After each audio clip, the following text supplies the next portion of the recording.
Positioning. Before you are riding barrels, firstly, barreling waves are normally breaking in shallow water, so you always want to know kind of what dangers you're up against, whether it's sand bottom, whether it's coral or reef or lava rock with underwater caves in it, like there is at Pipeline.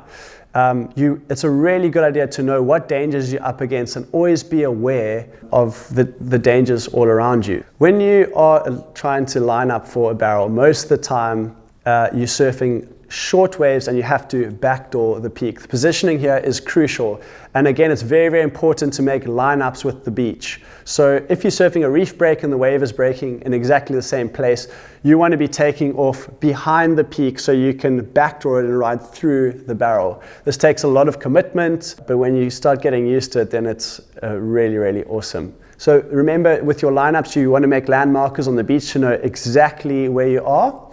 And then how do we know that a wave is going to be barreling? And there's a telling tale for it. Firstly, when the wave's coming in, you can see it's quite thick. There's a double up in it and it's got a lot of energy. And secondly, you can look for a little bit of that suck at the bottom of the wave. If a wave has got a lot of energy for a shallow depth, it will start to suck water at the base.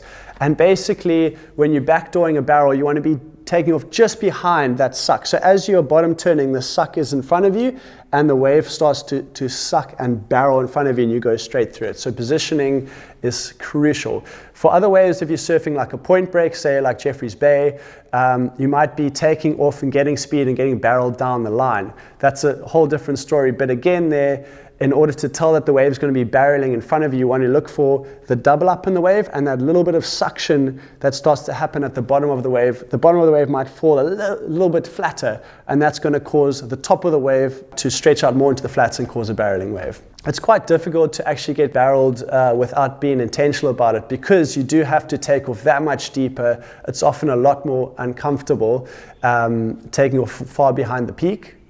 But so when you want to get barreled, make it intentional, know your position, paddle in with confidence and drop in behind the peak. So if you're looking to get barreled, again, you have the peak and you have the shoulder. If you're taking off on the shoulder, you're going to really have to try slow down for the wave to catch up with you for you to get into the barrel. But if you take off in the peak or behind the peak of the wave where the most energy is concentrated, if you take off just behind that, you can backdoor it. And as the lip is barreling, you ride through the barrel from the back. Backdooring the barrel is very important on shorter, peakier waves. You have to literally, you see the peak of the wave and you take off from behind it. And as you are dropping in and bottom turning, the lip of the wave is actually going to be throwing out in front of you already. So you're going literally in the back door of the wave up into the barrel and then riding the barrel and hopefully coming out the other side.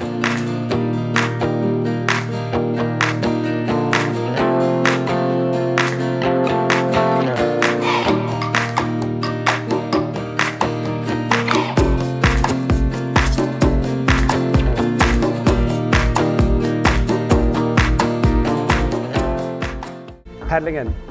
The paddle in and the takeoff is the most crucial part of the whole ride with getting barreled. For me, the best feeling in the whole world is seeing a thick, gnarly wave coming your way. Your instincts are starting to tell you that maybe this is not a good idea. You can feel your adrenaline, your heart rate rising. You can feel the wave starting to suck off the bottom. And if you don't meet that wave with confidence, with a confident paddle, you're going to get lip launched. You're going to be nowhere. So paddling in is absolutely crucial. As you see the wave approaching, you want to spot the wave early and start getting up a bit of momentum. Remember that all of the factors of the wave are trying to pull you back up the face of the wave, especially with a barreling wave. There's going to be a lot of suck pulling up the wave. If there's a little bit of wind, this makes it even more difficult. So paddling into the wave, you need to have good momentum.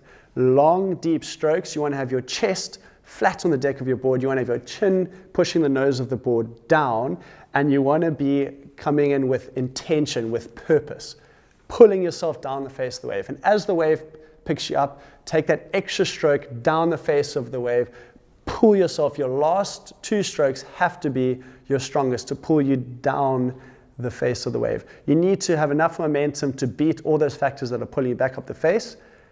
Keep your head down and keep your eyes looking at the base of the wave. You want all your momentum forward everything with confidence and purpose to get down the face of that wave. Many people, when the wave starts to get steep, if they have a bit of a slow paddle, you'll see them starting to hesitate. So they get this feeling of starting to lean back a little bit. That makes the nose of the board lift up and stall.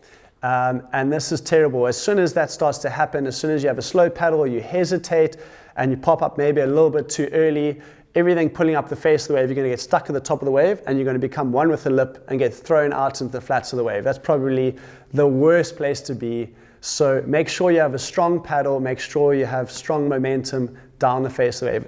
Barrel riding is all about confidence, and a good paddle in is where it all begins.